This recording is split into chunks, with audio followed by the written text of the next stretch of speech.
दोस्तों, अगर आप मोटरवे M2 पर इस्लामाबाद की तरफ से लाहौर आए हैं तो टोल प्लाजे पर 1 दर्जन से ज्यादा बूथ आपको नजर आएंगे।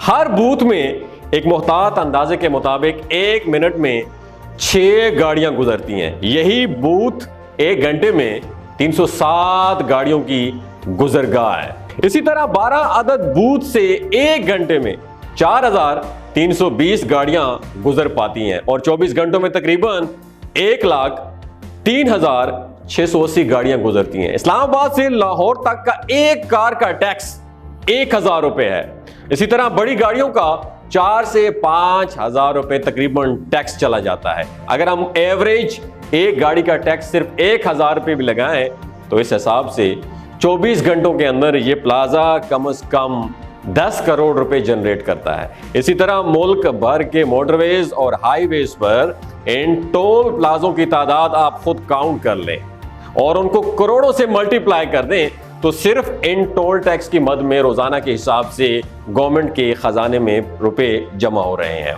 आप जिस गाड़ी में ड्राइव कर रहे हैं, सफर कर रहे हैं, उसमें पेट्रोल की मद में कम से कम 1 लीटर पर 50 से 100-150 रुपए टैक्स भी काटा जा रहा है।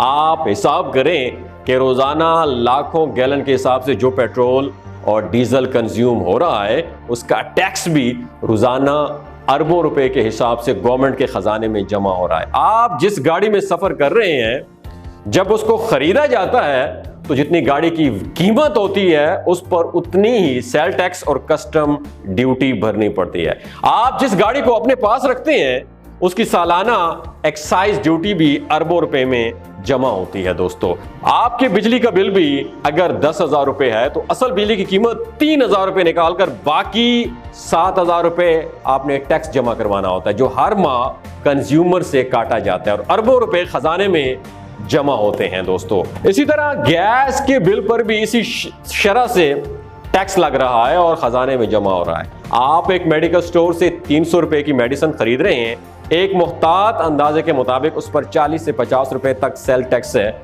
जो खजाने में जमा हो रहा है। आप होटल में खाना खा रहे हैं और आपका बिल 5,000 रुपए आ गया, उस पर तकरीबन 500 के करीब आपसे टैक्स काटा जाएगा।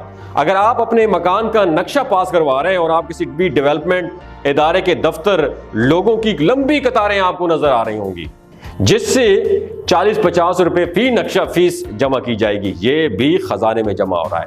आप जिस घर में रहते हैं उसका सालाना टैक्स आपने अलग से खजाने में जमा कराना होगा। आप घर के लिए ग्रोसरी खरीदते हैं उस पर भी आपको टैक्स देना होगा। आप पढ़ रहे हैं या आपके बच्चे पढ़ रहे हैं या आपके बहन भाई पढ़ रहे हैं और किताबें और स्टेशनरी खरीद रहे हैं उस पर भी आप टैक्स दे रहे हैं।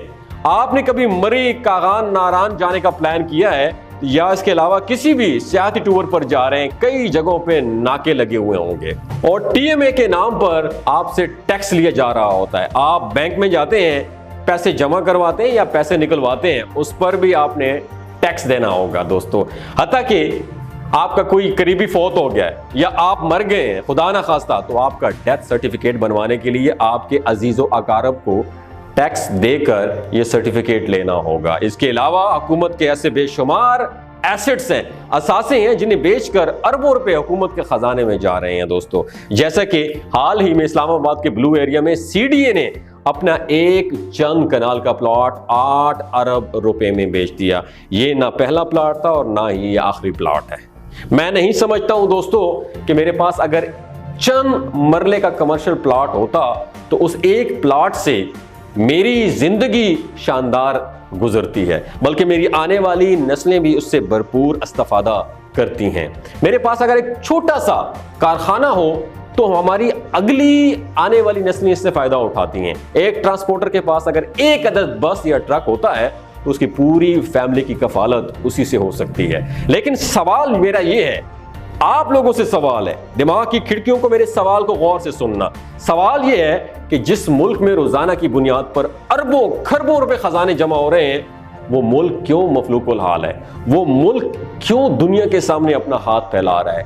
अब तो दोस्तों हुक्मरानों से सवाल करना ही होगा और हर शहरी ने उठना होगा। सियासी जमातें बेशक कुछ भी ना करें, मगर मैंने और आपने मिलकर इस मुल्क को बचाना है। और हमने सबने मिलकर सोचना है कि सिर्फ और सिर्फ टैक्स के पैसों से गलियां, मोहल्ले और सड़कें नहीं बनाई जाती। कौमों के ऊपर खर्च किया जाता है, कौमों को अपग्रेड किया जाता है ताकि मुल्क अपने पांव पे खड़ा हो सके और हम खुद से अपनी इनकम जनरेट कर सकें। किसी के सामने हाथ ना फैलाएं, क्योंकि ऊपर वाला हाथ नीचे वाले हाथ से बेहतर है। आज हम मिन हैसुल कौम, एक मुसलमान होकर, मुसलमान मुल्क होकर, हमारा हाथ नीचे भिखारियों वाला हाथ है। हम कैसे इज्जत पा सकते हैं?